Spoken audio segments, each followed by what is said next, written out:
আষাঢ় মাসের শুক্লা দ্বিতীয়া তিথিতে জগন্নাথ বলরাম সুভদ্রা রথে চেপে রাজা ইন্দ্রদ্যুম্নের পত্নী গুন্ডিচার বাড়ি যান। সেটাকেই জগন্নাথের মাসির বাড়ি বলা হয়।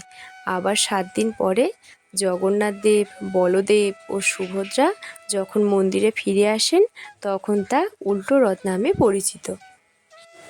রথযাত্রা উপলক্ষে মাটির পাত্রের উপর আমি জগন্নাথ দেবের একটি ছবি আঁকছি।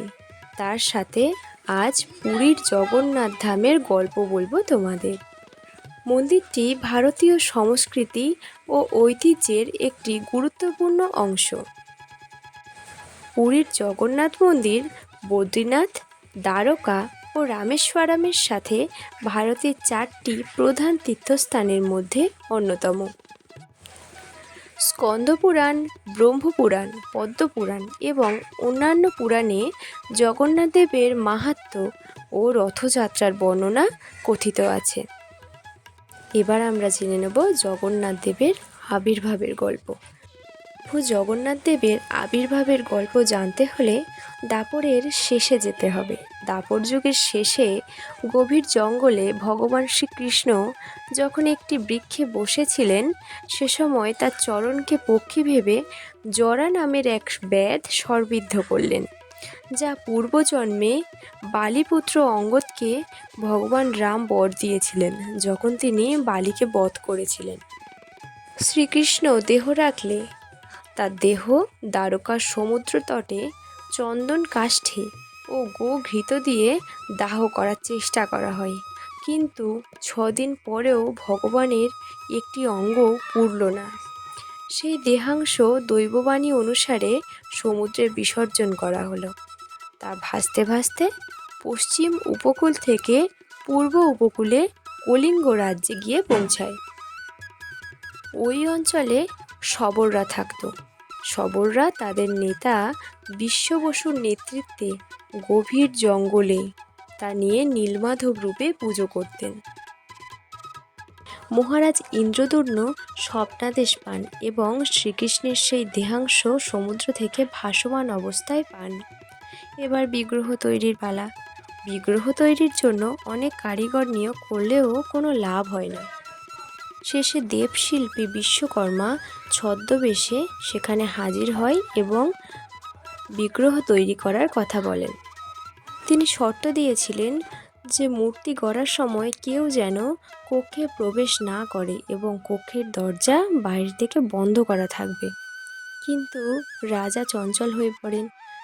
অবশেষে 14 দিন, কেউ বা বলেন 9 দিনের মাথায় রাজা সেই শর্ত ভঙ্গ করে ফেলেছিলেন এবং কক্ষে প্রবেশ করে ফেলেন, যার ফলে বিশ্বকর্মা অসমাপ্ত অবস্থায় মূর্তি ছেড়ে চলে যান।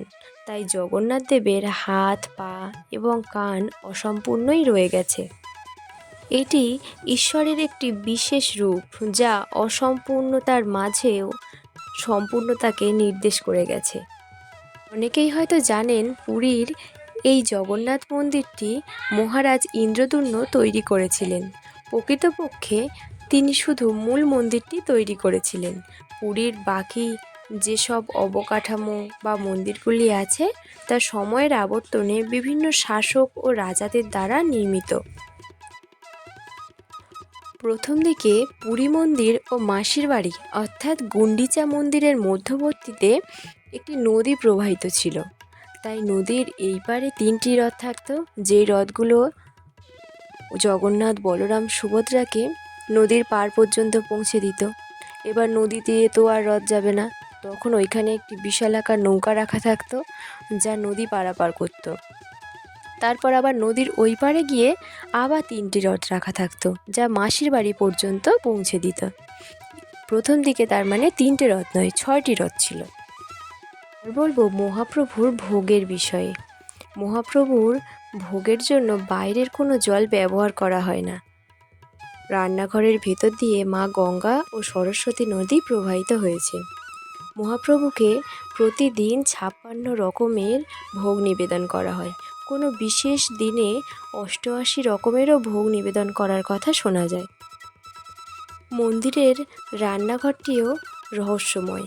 মন্দিরের রান্নাঘরে প্রসাদ রন্ধনের জন্য 7টি মাটির পাত্র একের পর এক রাখা হয়। এই প্রক্রিয়ায় উপরের পাত্রে রাখা সামগ্রী সর্বপ্রথম সিদ্ধ হয়ে প্রস্তুত হয়। কি আশ্চর্য, তাই না? সৃষ্টিকর্তার মায়ায় হয়তো সবই সম্ভব। তাই হয়তো আজও বহু মানুষ দূর দূরান্ত থেকে ভক্তি, বিশ্বাস, অন্তরের টানে মহাপ্রভুর দর্শনে ছুটে আসেন। এখনও কত কথা না বলা থেকে গেল, অন্য আরেকদিন বলবো।